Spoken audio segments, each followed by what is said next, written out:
Welcome back to In-Depth Analysis. You see, Nigeria on a cruise. Better movie, better cruise.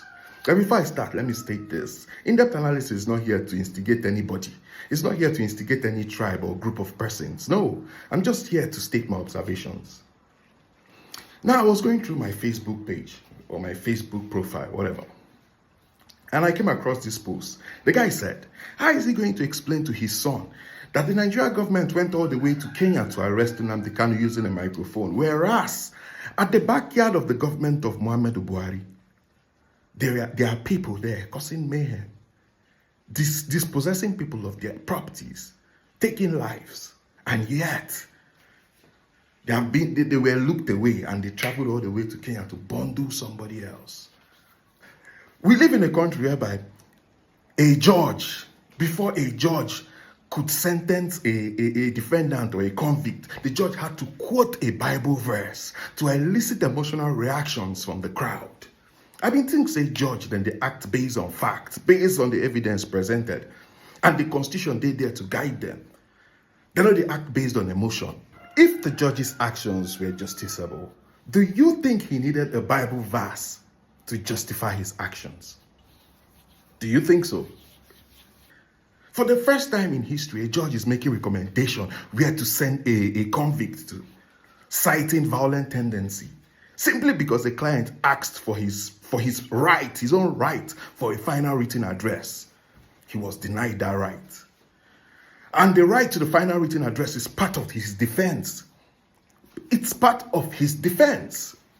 He was denied that right to defend himself.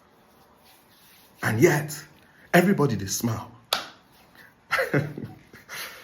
See, let me tell you guys something. For a lot of people saying the Igbos are supporting Nnamdi Kanu for what he did, blah, blah, black sheep. You guys don't know the Igbos. The Igbos believe so much in the principle of equity, fairness, and justice. What you do to A, do it to B. What you do to B, do it to C. You understand? Because if everybody that has committed the same crime, like Nnamdi Kanu, was given the same treatment, believe you me, no Igbo man go momo. No Igbo man go momo. But it seems like the rest of the country keep feeding on that table of impunity.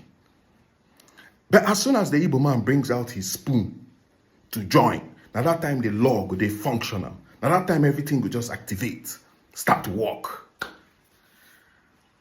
At that time everything will start to work, which is haba.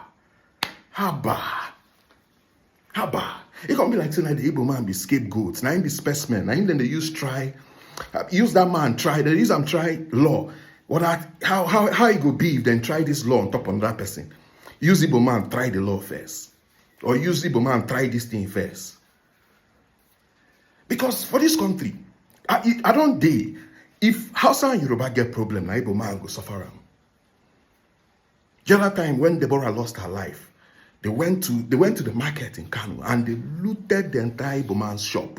Now Igbo man's shop suffered the whole thing. The other day, Trump said he was going to invade Nigeria. The next thing, the presidential spokesman came up on air and he said the reason is because of IPOB. I'm talking of Daniel Bwala. That's what he said. Everybody was talking about the Trump's intervention or Trump's invasion. But as soon as Peter Obi opened his mouth to say something, Bayo Ononuga took it upon himself. This is a country where a presidential spokesman, I'm talking of Bayo Ononuga, came out to say the government have communication channels with bandits.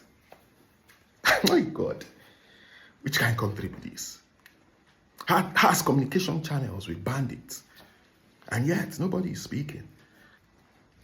Now, moving forward to this recent one, I'm talking about the one of Senator Chris Ngige, that he was being abducted. That's the first thing we heard. He was being abducted from his house, kidnapped from his house.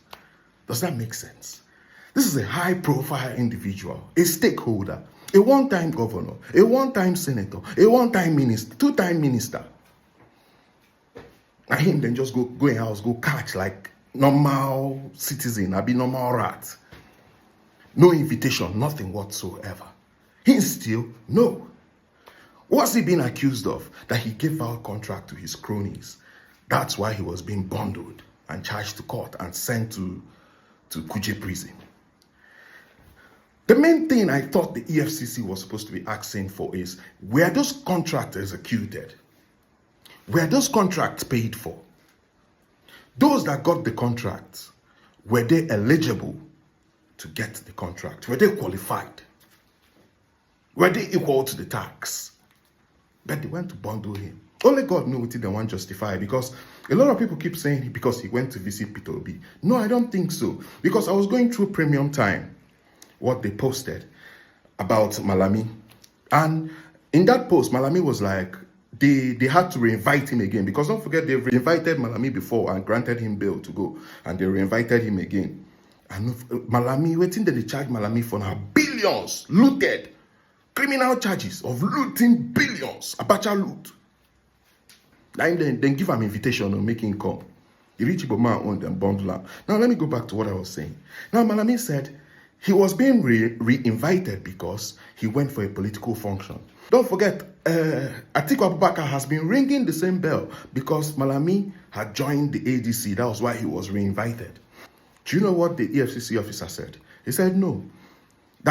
They just arrested Senator Chris Ndigbo, who is a member of the APC. And he has been charged to court and sent to Kuje prison.